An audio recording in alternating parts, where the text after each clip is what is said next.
भारत के मेन हमको तटीय राज्यों को पढ़ना है और केंद्र शासित प्रदेशों के बारे में जानकारी रखनी है। तो सिंपल में कुछ एक चीजें आप जानते ही होंगे कि भारत में वर्तमान में कितने राज्य हैं। भारत में 29 राज्य हैं। 29वां राज्य बना था तेलंगाना और 7 केंद्र शासित प्रदेश हैं। हमने बताया कि ये ट्रिक याद कर लोगे, वैसे क्या है चीजें याद नहीं रहेंगी, वैसे क्या है चीजें याद नहीं रहेंगी। इधर से निकल जाओ, तो इधर थोड़ा सा बैठ जाओ। तो मैंने बोला कि ऐसे चीजें याद नहीं रहेंगी, आप इस ट्रिक को याद कर लोगे तो लगभग 7 राज्य आपके याद रहेंगे। मैंने बोला ट्रिक लिख दिया आपका, चलो दिल दे दो आप। चा से क्या हो गया चंडीगढ़, यो से लक्षद्वीप, दिल से दिल्ली, दे से दमनदीप, दो से दादर नागर हवेली, आ से अंडमान और पा से पांडिचेरी। आगे जब हम चलते हैं, आगे जब हम बात करते हैं मेन चीजों की, तो अपने को जो हमारे नॉलेज में नहीं रहते हैं एग्जाम में ज्यादातर वही पूछे जाते हैं। जैसे कि अगर हम यहाँ पे नक्शा बनाएं तो ये हो गया आपका, क्या हो गया ये उत्तर, और ये क्या हो गया दक्षिण, ये क्या हो गया पूरब, और ये क्या हो गया पश्चिम। जब इधर की ओर हम देखते हैं तो ये नॉर्थ ईस्ट है। नॉर्थ ईस्ट का नाम सुने हो? नॉर्थ मतलब क्या होता है? उत्तर पश्चिम। हाँ, उत्तर पूर्व। उत्तर पूर्व में कई 7 राज्य आते हैं लगभग, जिनको 7 सिस्टर्स कहा जाता है। इसमें ये आपके अरुणाचल वगैरह है, अरुणाचल है, सिक्किम है। तो मेन जब अपन चलते हैं तो अपनी नॉलेज में एक तो यहाँ के बाद की चीजें कम रहती हैं, प्लस ये जो पहाड़ी क्षेत्र है दिख रहा होगा आपको, थोड़ा सा कटा हुआ दिख रहा है, इन सब चीजों पे थोड़ी सी अच्छी नॉलेज बना लीजिए। हमने बोला कोई नहीं उतारेगा, आप तो बस देखते चलिए। सबसे पहले किसी टेस्ट में पूछा गया था कि भारत पे सर्वाधिक विदेशी आक्रमण कहाँ से होते थे। तो एक दिन हमने बताया कि यहाँ से आपका जम्मू कश्मीर से हिमालय लगा हुआ है, हिमालय है, हिमालय ने इस पूरे एरिया को कवर कर रखा है, तो यहाँ से अटैक हो नहीं सकते। ये भी पहाड़ी क्षेत्र है। यहाँ से जब चालू करते हैं तो बंगाल की खाड़ी से ये पूरा एरिया जो है ये समुद्र से घिरा हुआ है। अब अपने पास केवल ये वाला एरिया बचता है, केवल ये वाला एरिया बचता है। यानी जब हम नक्शा में देखेंगे तो ये तो हो गया उत्तर, ये क्या हो गया यहाँ से घुसते थे केवल आक्रमणकारी, तो ये कौन सी दिशा हो गई उत्तर पश्चिम। यानी भारत में सर्वाधिक आक्रमण उत्तर पश्चिम दिशा से हुए हैं, इस बात को जान लीजिए। आगे जब हम चलते हैं तो यहाँ से देखिए ये दिख रहा है आपको, ये कौन सा राज्य है? गुजरात। कहते हैं कि गुजरात भारत के कौन सी दिशा में है? गुजरात भारत के कौन सी दिशा में है? पश्चिम दिशा में। और यहाँ पे खंभात की खाड़ी पड़ती है, यही ना, नाम सुने हो? खंभात की खाड़ी। और इधर पड़ता है बे ऑफ बंगाल, यानी इधर पे आपका पड़ता है बंगाल की खाड़ी। भारत में कहते हैं कि 3 प्रकार की नदियां हैं, एक हिमालयी नदियां हैं, एक प्रायद्वीपीय नदियां हैं और एक अंतःस्थलीय नदियां हैं। हिमालयी नदियां जो हैं वो हिमालय से निकलती हैं। नदियों के बहने का क्रम जानते हो? किधर से किधर? पश्चिम से पूर्व। भारत की ज्यादातर नदियां पश्चिम से पूर्व की ओर बहते हुए जाती हैं और बंगाल की खाड़ी में गिर जाती हैं। लेकिन कुछ एक नदियां ऐसी हैं जो नदियों के बहने के क्रम के हिसाब से उल्टा बहती हैं और पूर्व से पश्चिम की ओर बहती हैं। जैसे नर्मदा और ताप्ती अपने एमपी की 2 नदियां हैं। नर्मदा और ताप्ती पूर्व से पश्चिम की ओर बहते हुए जाती हैं और खंभात की खाड़ी गुजरात में गिर जाती हैं। डेल्टा नहीं बनाती हैं, बल्कि क्या बनाती हैं? एस्चुरी बनाती हैं। तो आगे जब हम चलते हैं तो ये गुजरात है। गुजरात आपने सुना होगा, कई बार टेस्टों में पूछा गया है कि भारत की सबसे लंबी समुद्री तटरेखा किस राज्य की है? तो किसकी है? और दूसरे नंबर पे किसकी है? सीमांध्र की। आंध्र का नाम बदल गया। तो सबसे लंबी तटरेखा गुजरात की है। दूसरे नंबर पे किसका नाम आता है? गुजरात का। आपने एक मुगल बादशाह का नाम सुना होगा जिसका नाम अकबर था। कई टेस्टों में पूछा गया कि अकबर ने पहली बार समुद्र कब देखा था? तो अकबर जब गुजरात अभियान पर गया था तो सबसे पहली बार अकबर ने समुद्र के दर्शन किए थे। आगे जब हम चलते हैं तो गुजरात की बात कर लें तो गुजरात में एक बंदरगाह है, प्रमुख बंदरगाह है जिसका नाम है कांडला। कांडला कहाँ पड़ता है? गुजरात में। और कहते हैं कि ये भारत का एकमात्र मुक्त बंदरगाह है, फ्री पोर्ट है। कौन सा? कांडला बंदरगाह। आगे जब हम चलते हैं तो ये देखिए कि गुजरात से लेकर कहाँ तक? गोवा तक का जो क्षेत्र है इसको बोला जाता है कोकण तट। क्या बोला जाता है? कोकण तट। बहुत इंपॉर्टेंट चीज है ये कि गुजरात से लेके गोवा तक के मार्ग को या क्षेत्र को क्या बोला जाता है? कोकण तट। और गोवा से लेके केरल तक के क्षेत्र को क्या बोला जाता है? इसको बोला जाता है मालाबार तट। क्या बोला जाता है? मालाबार तट। अच्छे तरीके से पढ़ लीजिए, ये बहुत बढ़िया चीजें हैं जो आपके काम आएंगी। तो गुजरात से लेके गोवा तक का क्षेत्र कौन सा क्षेत्र कहलाया? कोकण। और गोवा से लेके केरल तक का मालाबार तट, यही ना। आगे जब हम चलते हैं तो ये पश्चिमी घाट है। कौन सा? पश्चिमी घाट, यही ना। आगे जब हम चलते हैं तो कोकण तट के बारे में जान लीजिए। कई बार टेस्टों में पूछा गया है कि भारत का सबसे टेढ़ा मेढ़ा रेल मार्ग कौन सा है? कोकण रेलवे का। कोकण रेलवे भारत का सबसे टेढ़ा मेढ़ा रेल मार्ग है।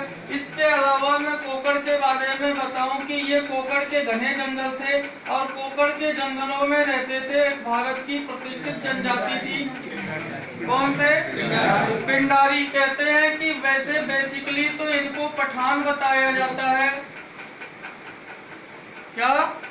पठान बताया जाता है। कहते हैं कि कद काठी में ये छोटे हुआ करते थे और ये खच्चर से चला करते थे, गधे से चला करते थे। जंगलों में ही ये ज्यादातर रहते थे। ऐसा कहते हैं कि ये जो पिंडारी थे ये मराठों के लिए काम किया करते थे। कहते हैं कि शिवाजी की शक्ति का प्रमुख कारण पिंडारी हुआ करते थे। शिवाजी और मराठों की शक्ति के प्रमुख सूत्रधार कौन थे? पिंडारी। ये वैसे तो जंगलों में ही रहते थे लेकिन जब इनको मेन मौके पे बुलाया जाता था ये आते थे, लूटपाट करते थे, उसके बाद फिर से जाके जंगलों में घुस जाते थे। ये मानिए कि ये केवल मौका ही पे निकलते थे, उसके अलावा ऐसा नहीं कि बाजार में फालतू घूम रहे हैं। वही आदमी चेहरा छीन लेगा कि ये तो वही थे छोटे छोटे। तो ये केवल मौके पे जब बुलाए जाते थे निकलते थे। ये पठान थे और कहते हैं कि शक्तिशाली लोग हुआ करते थे, कद काठी में छोटे थे और कहते हैं कि खच्चर और टट्टू से ये चला करते थे। पिंडारियों के बारे में कहते हैं कि पिंडारियों का जो प्रमुख नेता था जिसका नाम बताते हैं आमिर टोंक। आमिर टोंक पिंडारियों का एक प्रमुख लीडर हुआ करता था किसी जमाने में। पिंडारी शिवाजी और मराठों की जो शक्ति, कहते हैं कि शिवाजी तो एक छोटा सा साम्राज्य था, मराठा साम्राज्य। उस समय भारत की गद्दी पर एक शासक बैठा था जिसका नाम औरंगजेब था। औरंगजेब कहते हैं कि मुगल वंश का सबसे क्रूर शासक था। उसकी क्रूरता के कारण ही शायद मुगल वंश विनाश की ओर चला गया था। औरंगजेब ने पूरे 49 वर्ष तक शासन किया था गद्दी पर। यानी औरंगजेब के बारे में आप भी जानते हो कि कितना क्रूर था। औरंगजेब संपूर्ण भारत का राजा था और शिवाजी केवल एक छोटे से मराठा साम्राज्य पर आधिपत्य था। लेकिन कहते हैं कि शिवाजी की शक्ति का जो मेन कारण पिंडारी थे, उन्हीं की शक्ति के बलबूते कहते हैं कि शिवाजी ने औरंगजेब से भी टैक्स वसूल कर लिया था। शिवाजी ने 2 प्रसिद्ध टैक्स चलाए थे, इनके नाम थे चौथ और सरदेश मुखी। कहते हैं कि चौथ और सरदेश मुखी नामक जो 2 कर थे वो शिवाजी ने चलाए थे। कहते हैं कि चौथे कुल उपज का 1/4 हुआ करता था और सरदेशमुखी कुल उपज का 1/10वां भाग हुआ करता था। शिवाजी औरंगजेब से बोले थे कि हम तुम्हारे इन राज्यों को नहीं लूटेंगे यदि तुम मौके पे या समय पे हमको क्या दे दिया करोगे, टैक्स दे दिया करोगे। तो ना लूटने शिवाजी ने भारत में एक पद्धति प्रचलित की थी जिसको गुरिल्ला युद्ध पद्धति या छापामार युद्ध पद्धति कहा जाता है। तो हमने बताया कि मराठों की शक्ति के प्रमुख कारण कौन थे? पिंडारी। कहते हैं कि आमिर टोक इनका प्रमुख नेता बताया जाता है। धीरे धीरे पिंडारियों ने कहते हैं कि मालवा को भी लूटा था। मालवा मध्य प्रदेश तक भी आए थे इन्होंने, मालवा और बुंदेलखंड को भी लूटा था। इसके अलावा कहते हैं कि निजामों को भी लूट लिया। धीरे धीरे कहते हैं कि पिंडारियों की शक्ति जब बढ़ने लगी तो एक इंग्लैंड का एक मतलब भारत का एक गवर्नर जनरल था जिसका नाम लॉर्ड हार्डिंग था। लॉर्ड हार्डिंग को लगा कि इनकी शक्ति तो दिन प्रतिदिन बढ़ती जा रही है। बाद में उसने मराठों को ही मिला के और पिंडारी कहाँ रहते हैं यानी कोकड़ के जंगलों का पता करके चारों तरफ से घिरवा लिया। और कहते हैं कि पिंडारी तो ऐसे ही थे, मेन मौके पे कांड करने आते थे, उसके बाद जंगलों में घुस के बढ़िया कच्ची वाली महुए की पी के और लंबे हो जाते थे। वीर पिक्चर में इनका इतिहास दिखाया गया है, देखा होगा, है ना। तो मेन मौके पे निकले आराम से, वो महुए की दारू पी के डले थे। कहते हैं चारों तरफ से लॉर्ड हार्डिंग ने इसको घिरवा लिया और जितने भी पिंडारी थे सबको उसने मरवा दिया। कहते हैं जो कुछ एक बचे थे उसमें, कहते हैं जो कुछ एक बचे थे उसके बाद आमिर टोक के बाद जो अगला पिंडारियों का नेता बना था जिसका नाम चीतू है, जिसका नाम क्या है? चीतू है। फिर से धीरे धीरे जैसे पिंडारी फिर से अपनी शक्ति बढ़ाने की कोशिश करने लगे, अचानक से फिर से अंग्रेजों ने गिरवा लिया। चीतू जान बचाकर जंगलों में भाग गया और चीतू को चीते ने खा लिया। तो इस प्रकार कहते हैं कि पूरी तरीके से पिंडारियों का दमन हो गया और पिंडारियों का दमन करने वाला गवर्नर जो था वो लॉर्ड हार्डिंग था। आगे जब हम चलते हैं तो ये वाले तट के बारे में जान लीजिए। ये गोवा से लेके केरल तक का तट है, इसका नाम क्या है? मालाबार तट। मालाबार तट पे एक जनजाति, हमने एक प्रमुख जनजाति बता दी यहाँ पे कोकड़ में, कौन? पिंडारी। ऐसे ही मालाबार तट में एक प्रमुख जनजाति रहती है जिसको मोपला कहा जाता है। क्या कहा जाता है? मोपला कहा जाता है। तो कई बार पूछ लेता है कि मोपला कहाँ मिलती है, तो मोपला जो है ये मालाबार तट केरल में मिलती है। थोड़ा सा हम इधर चलते हैं। भारत ये है, मान लीजिए ये मैंने बना दिया जी पुर्तगाल। क्या बना दिया? पुर्तगाल। कहते हैं कि ये पूरे समुद्र है, पूरे समुद्र है ये। यहाँ पे मैं एक बंदरगाह बना देता हूँ केरल में ही, इसको कालीकट कहा जाता है। क्या कहते हैं इसको? कालीकट। कहते हैं कि भारत था, ऐसा विदेशियों को महसूस होता था। इसकी शुरुआत कहते हैं कि 1492 में तब हुई जब कोलंबस नामक एक यात्री भारत की खोज करने के लिए निकला। भारत के बीच समुद्री मार्ग की खोज करने के लिए निकला, लेकिन 1492 में जो कोलंबस आया था वो अपना रास्ता भूल गया, वो अपना मार्ग भटक गया और भारत नहीं आ पाया, बल्कि वो पहुंचा अमेरिका। कोलंबस कहाँ पहुंचा? अमेरिका पहुंचा। तो 1492 में कोलंबस ने, क्या नाम था? कोलंबस ने किस देश की खोज की? अमेरिका की। तो अमेरिका की खोज कब हुई?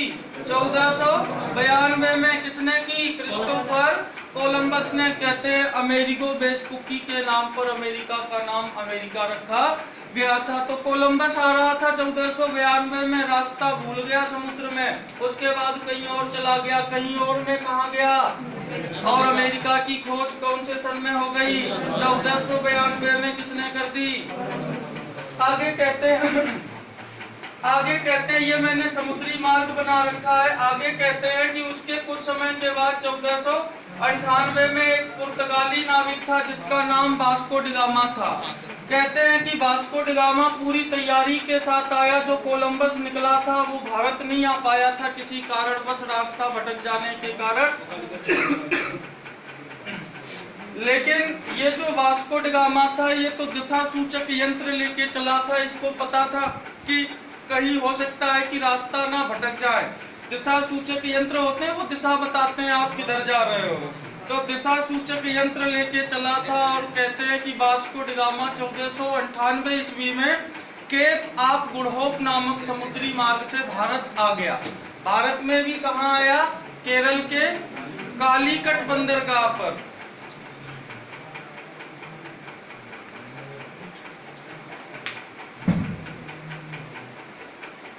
यहां से ये आया कौन से सन में जी? 1498 ईस्वी में। ये समुद्री मार्ग है। इस समुद्री मार्ग का नाम कई बार पूछा गया है। इसका नाम है Cape of Good Hope. Cape of Good Hope नामक समुद्री मार्ग से वास्को ड गामा 1498 में भारत आ गया। और कहते हैं कि ये एक बंदरगाह था जिसको कालीकट बंदरगाह कहते हैं। कहते हैं कि वास्को ड गामा कहाँ पहुंचा? सीधे केरल के कालीकट बंदरगाह पर। इस समय पूछ लेता है कि जब वास्को ड गामा कालीकट उतरा था उस समय भारत का राजा कौन था? तो कहते हैं कि जिस समय वास्को ड गामा